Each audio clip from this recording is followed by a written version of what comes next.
Class, may joke ako. Anong hayop ang hindi marunong magtago? Ano po, ma'am? Eh di, elepante, kasi di ba malaki siya? Corny ni ma'am. Trubes. Nakakatawa ka talaga, ma'am. Oh, +1 si Samantha, kasi siya lang yung tumawa. Thank you, ma'am. Lo, pwede pala yun? Ma'am, eto po, para sa inyo po to. Hala, ang ganda naman nito. Balita ko po kasi, ma'am, mahilig kayo sa halaman. Thank you, Samantha. Baka naman, ma'am, plus points sa quiz natin kanina. Sure, +5 ka na sa akin. Ikaw pa ba? Hala siya, pasip-sip to kay ma'am, oh. Okay, class dismiss. Pwede na kayo umuwi. Ma'am, ako na po magdadala ng mga gamit nyo para di po kayo mahirapan. Hatid ko na po kayo, ma'am. Aba naman, buti pa si Samantha, matulungin. Ginagawa niya lang naman yun para magka-plus points siya. Ay, nakakainis si Samantha, no? Halatang nagpapasip-sip lang siya kay ma'am. True. Kaya siya yung top 1 palagi eh, dahil sa mga binibigay na points si ma'am. Guys, tingnan nyo. Convoy yan ng magulang ni Samantha tsaka ni ma'am. Babayaran daw si ma'am para maging valedictorian si Samantha. Grabe. Sumusobra na kayo. Okay, class, may i-announce ako. Ang valedictorian natin ay si... Sino pa ba? Eh, di si Samantha. Hala, totoo ba? Hindi ko expect. Congrats, Samantha! Ang galing nyo! Ang galing mong bumili ng grades. Ha? Scarlett, sit down! Ay, no! Convo nyo to, di ba? Magkano binigay sa'yo, ma'am? 1,000,000? Wow, easy money! Hala, nagpapabayad si ma'am. Grabe. Ano kaya magiging reaction ng principal pag nasend ko to sa kanya? Hindi yan totoo! I-delete mo yan! Oops! Sorry na send. Deserve niyo yan. Lumalaban kami ng patas dito. Kailangan niyo managot. Oh, bakit may pera na naman dito? Pinamigay ko na ibang pera kahapon Kakainis naman. Ma'am, may delivery po kayo. Oh, ano to? Pera na naman? Diyos ko, ayoko neto. Sa'yo na lang, kuya. Ayoko din po niyan, ma'am. Sa iba niyo na lang po ibigay. Sige na po. Ano ba yan? Ang dami ko ng pera eh. Nay, bakit 300,000 na naman yung binigay mong baon sa akin? Hindi ko pa nga nagagastos yung baon ko last week eh. Tapos binilan mo pa ako ng bagong iPhone at iPad. Bawasan mo yung baon ko, ha? Nakakainis ka. Huwag ka na magreklamo. Ang dami na nga natin pera eh. O, eto pa. Hindi ko na alam kung saan ko gagastusin to eh. Ay, naku. Padala kasi ng padala ng pera eh. Tapon ko na lang to. Congrats, ma'am! Kayo po ang grand winner ng 5 million pesos! Ano ba yan? Pera na naman. Pwede ba hindi ko tanggapin yan? Dami ko ng pera eh. Ay, bawal na po namin kunin to, ma'am. Sa'yo na po to. Congrats po ulit. Ba't pa ako nagising? Sana ganun na lang yung problema ko. Anak, umaga na oh. Gising ka pa din? Oo, Nay. Bukas na kasi yung thesis defense namin. Kailangan ko reviewin yung mga papel namin eh. Hay naku, baka magkasakit ka na niyan Bahala na, Nay. Last naman na to. Sana makapasa na kami. Good luck, anak ha. Galingan nyo. Nay, na-defend namin yung thesis namin! Wow, congrats anak! Ibig sabihin, oo Nay, gagraduate na ako! Salamat naman at makakapagtapos ka na anak! Oo nga Nay eh, worth it lahat ng stress at puyat. Kita ko nga sa mukha mo anak ko, sobrang dry, sobrang dull, tas parang na-sunburn din oh. Nay, ayoko naman magmukhang zombie sa graduation namin. I got you anak. O eto, gamitin mo to Glad to Glow Brightening Moisturizer. Ginagamit ko to araw-araw anak. Moisturizing talaga at madali ma-absorb ng skin. Take note,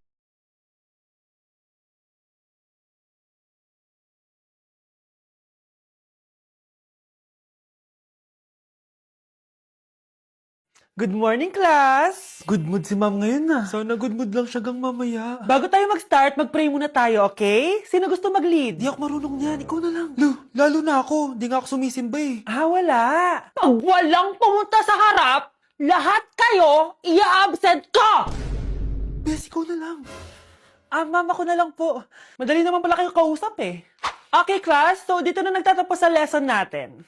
Oh, may 1 oras pa pala tayo eh. Sige na, i-dismiss ko na kayo. Yes, be, tara gala tayo. Tara be, buti nilang talaga dinismiss tayo agad. Aba, excited? Uwing-uwi? Ayaw niyo siguro sa subject ko, no? Maghihintay kayo hanggang 4 p.m. dito!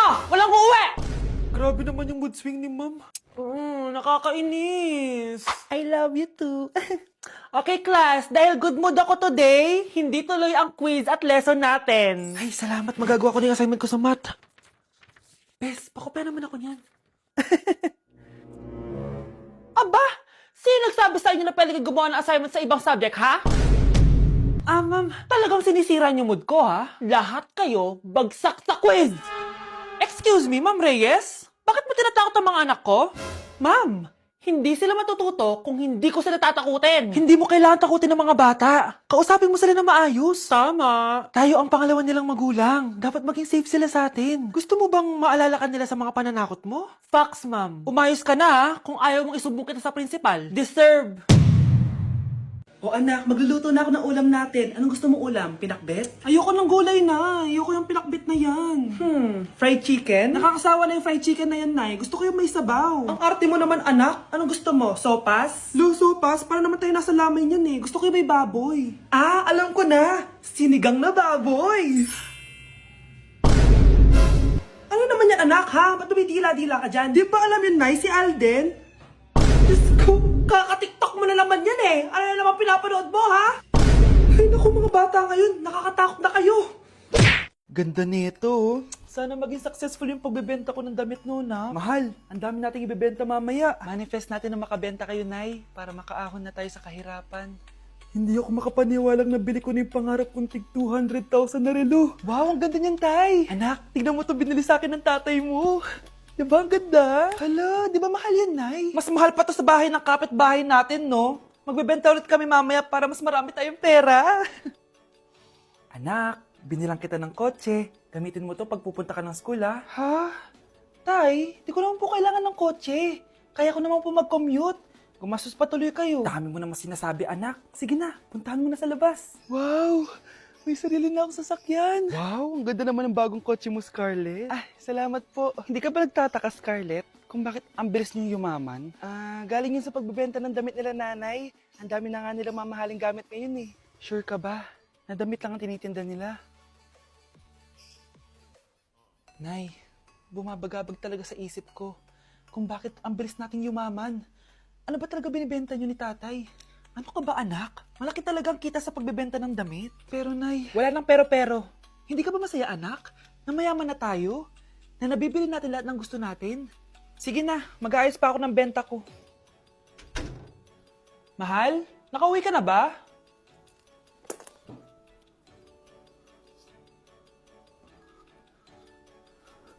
Ano ba talagang laman neto? Nagbebenta sila ng laman loob ng tao. Wow, sobrang ganda, mahal. Buti naman nagustuhan mo, mahal. Nga pala, kinuha ko na yung laman loob ng kapitbahay natin. Si Rosa?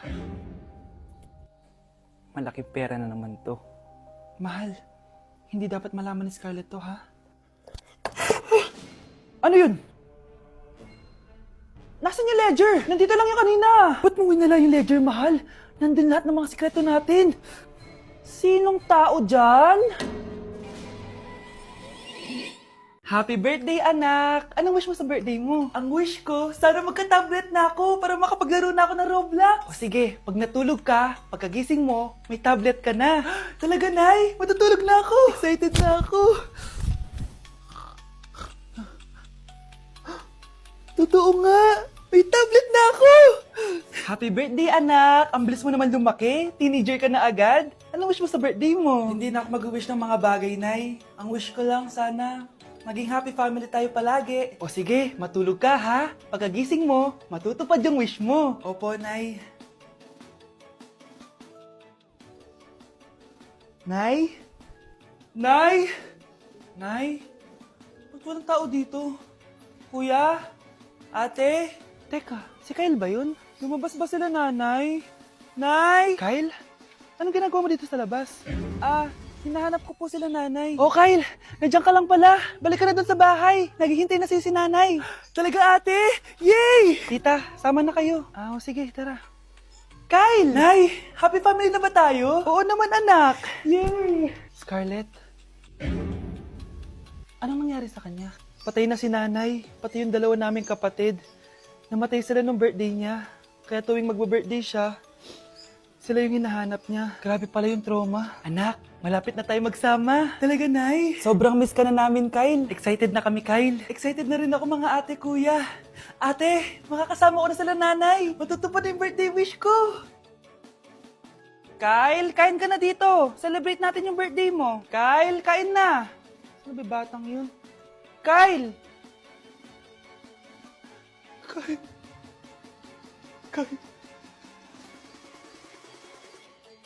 Anak, may bisita ka. Sino po, Nay?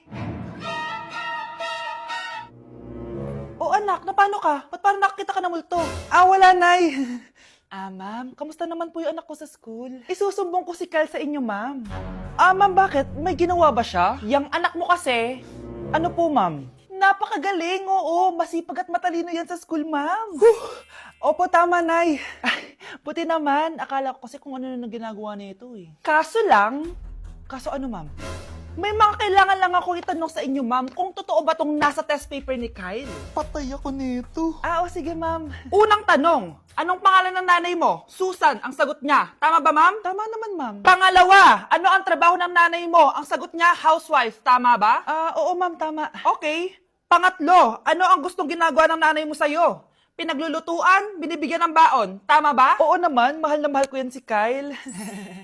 Ano ang ayaw na ginagawa ng nanay mo sa'yo? Wala naman nakalagay dyan, di ba, ma'am? Kasi wala naman ako ginagawang masama sa kanya.